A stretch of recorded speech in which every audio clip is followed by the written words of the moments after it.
मेरे साथ बोलिए, भारत माता की। अरे भाई, कल चुनाव आयोग ने दूध का दूध और पानी का पानी कर दिया है। कल ही सत्यमेव जयते के सूत्र को चरितार्थ किया गया है। और आपकी आवाज ऐसी होगी क्या? चलेगी ऐसी आवाज? मेरे साथ दोनों हाथ उठाइए और महाराष्ट्र की सभी लोकसभा जीतने के संकल्प की मुट्ठी भींचिए सभी लोग, और प्रचंड आवाज से बोलिए, भारत माता की, भारत माता की, भारत माता की। और जो लोग झूठ के आधार पर हुंकार भरते थे, उन लोगों को आज मालूम पड़ गया है सत्य किसके साथ है। आज मालूम पड़ गया है। गत चुनाव में मैं पार्टी का अध्यक्ष था। चुनाव मिलकर लड़े। अपनी फोटो से बड़ी फोटो मोदी जी की लगाई। देवेंद्र जी को नेता मानकर चुनाव लड़े और फिर मुख्यमंत्री बनने के लिए विरोधी विचारधारा के तलवे चाटने लगे।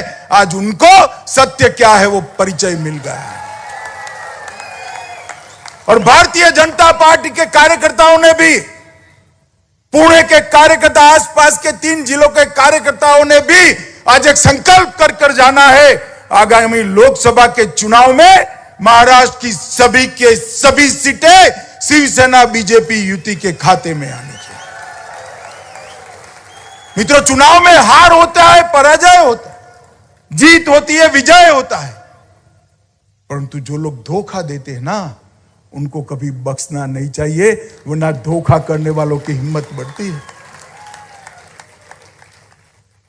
कल मैंने शिंदे जी का भाषण सुना, प्रेस कॉन्फ्रेंस सुना। एक पत्रकार ने पूछा कि धनुष बाण आपको मिल गया? उन्होंने कहा ना, धनुष बाण एनसीपी कांग्रेस के यहां गिरो रखाए थे, मैं छुड़ा कर ले आया हूं। हमारी छोड़िए, इन्होंने बाला साहब की विचारधारा और शिव सैनिकों के साथ भी धोखा किया था। आज दूध का दूध, पानी का पानी हो गया है। मैं आज पुणे के सभी कार्यकर्ताओं को अपील करने के लिए आया हूं। हम सब 1950 से राजनीति में एक मिशन लेकर हम राजनीति के अंदर निकले हुए लोग हैं।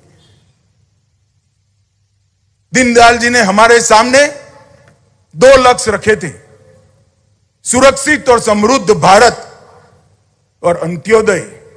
गरीब कल्याण के माध्यम से अंत्योदय का काम मोदी जी ने समाप्त कर दिया है। बहुत आगे बढ़ चुके हैं, वापिस आने की कोई जगह नहीं है। भारत को वो सुरक्षित भी बना चुके हैं और अब भारत को समृद्ध बनाने की बारी है। दुनिया में अर्थतंत्र की तालिका में भारत 11वें नंबर पर 2014 में था, हम 5वें नंबर पर पहुंचे हैं। बजा ली तालियां? अब मैं बताता हूं, फिर से जोर से बजाइएगा। मैं एक बात बताने जा रहा हूं। 5वें नंबर पर हमसे पहले हम पर 150 साल तक शासन करने वाले अंग्रेज थे, उनको हटाकर आज हम 5वें नंबर पर गए। जरा भी अहंकार करे बगैर अपने पुरुषार्थ के आधार पर हमने दुनिया में अपना लोहा मनाया है। आज डिफेंस के क्षेत्र में भारत के एरो शो में 100 से ज्यादा अधिक देश आते हैं। डिफेंस का जो इंपोर्ट होता था, इसमें 70% की कटौती हो चुकी है। और जो लोग कहते थे धारा 370 हटाओगे तो कश्मीर में खून की नदियां बह जाएगी, यही कांग्रेस एनसी वाले कहते थे। आज इनको जवाब मिल गया है, खून की नदियां छोड़िए, किसी की पत्थर चलाने की हिम्मत नहीं है भाई, पत्थर चलाने।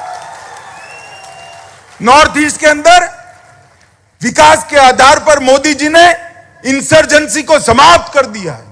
वामपंथी उग्रवाद क्षेत्र के अंदर लगभग देश को मुक्ति दिलाने के कगार पर पहुंचे। महाराष्ट्र, मध्य प्रदेश, झारखंड, बिहार, ये 4 राज्य पूर्णतः मुक्त हो चुके हैं।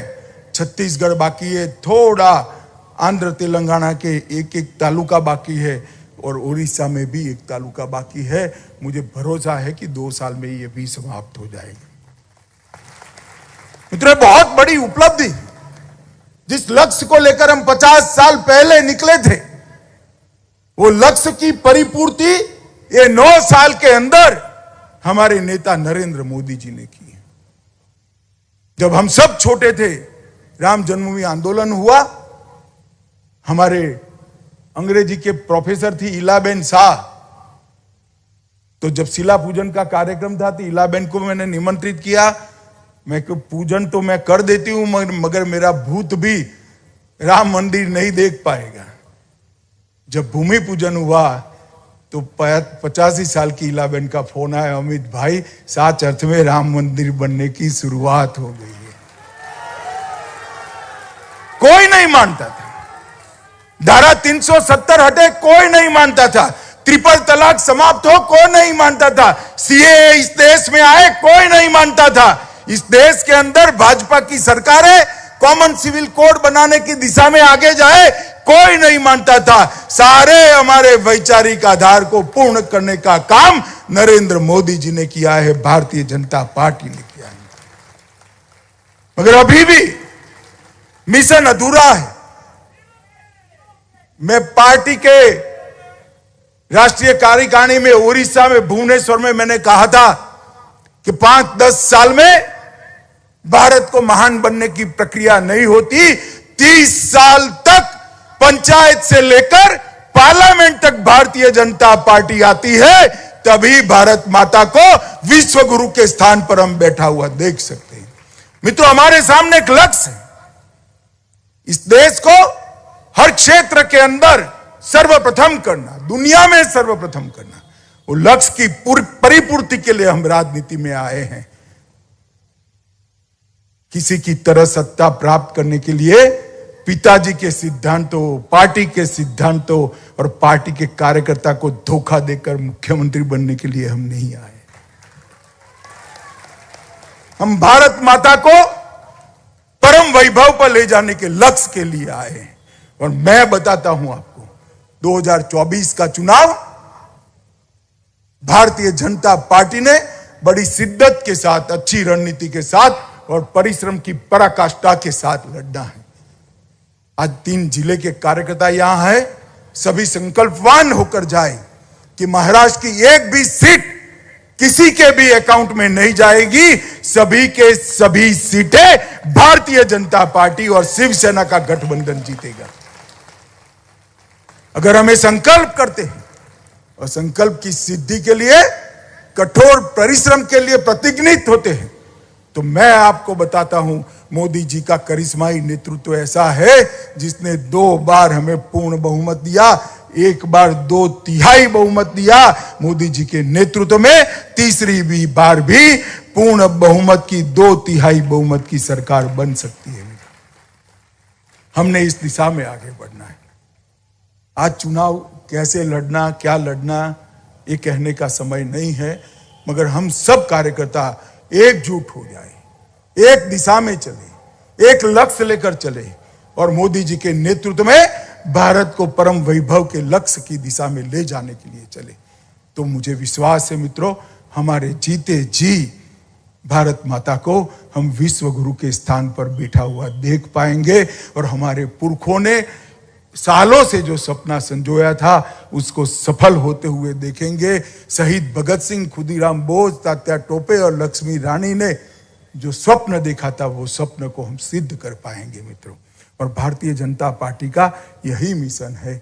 एकनाथ शिंदे जी और देवेंद्र जी दोनों मिलकर एक करप्ट सरकार की जगह लोकाभिमुख सरकार देने का काम किए हैं। इन दोनों के नेतृत्व में महाराष्ट्र में चुनाव लड़ना है, मोदी जी के नेतृत्व में देश में चुनाव लड़ना है और हमें विजय प्राप्त करनी है। मुझे बताइए, आप लोग चुनाव के विजय तक कठोर परिश्रम करने के लिए तैयार है क्या?